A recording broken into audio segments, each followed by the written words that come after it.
Nega aynan 20-mart kuni Temu faoliyatida cheklov kiritilmoqda? Bu sana foydalanuvchilar o'z buyurtmalarini olishga yoki pulni qaytarishga ulgurishlari uchun tanlangan. Temuda o'rtacha yetkazib berish muddati taxminan 2 hafta, ba'zan 3 haftani tashkil etadi. Bu vaqt allaqachon buyurtma berganlar jo'natmani olishi yoki mahsulotni qaytarishga ulgurishi uchun yetarli vaqt. Pul tez, odatda 2-3 kun ichida qaytariladi. Bu amalda sinalgan. Ogohlantirish oldindan 4-mart kuni berildi. Bloklashgacha 15 kun qoldi. Bu foydalanuvchilar uchun barcha jarayonlarni yakunlashlari uchun yetarli. Hech kim resurs bloklangan va buyurtmalar pullar to'xtab qolgan vaziyatga duch kelmasligi uchun oldindan ogohlantirish muhim edi.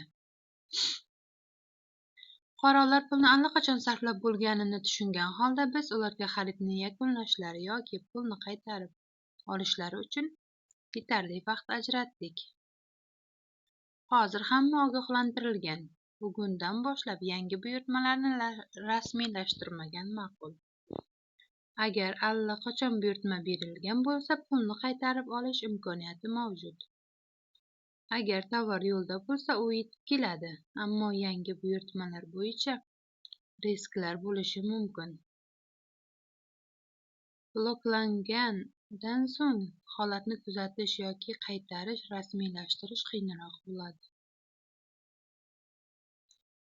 Agar foydalanuvchilar aylanma yo'llar bilan Temu orqali xaridni davom ettirsalar, ularga nisbatan sanksiyalar qo'llaniladimi degan savolga boshqarma boshlig'i shunday javob bergan. Foydalanuvchilar uchun hech qanday sanksiyalar bo'lmaydi. Biz fuqarolarni Temudan foydalangani yoki blokirovkani chetlab o'tishga uringani uchun jazolash niyatimiz yo'q. Imkoniyatni ko'rib chiqmaymiz ham. Bu hatto muhokama ham qilinmaydi. Fuqarolarni jazolamaymiz. Gap shundaki, platformaning o'zi qonunchilikni buzmoqda. Ro'yxatdan o'tish va soliqlarni to'lash bo'yicha majburiyatlarni bajarmayapti. Shuning uchun ham cheklovlar kiritilmoqda, deydi boshqarma boshlig'i.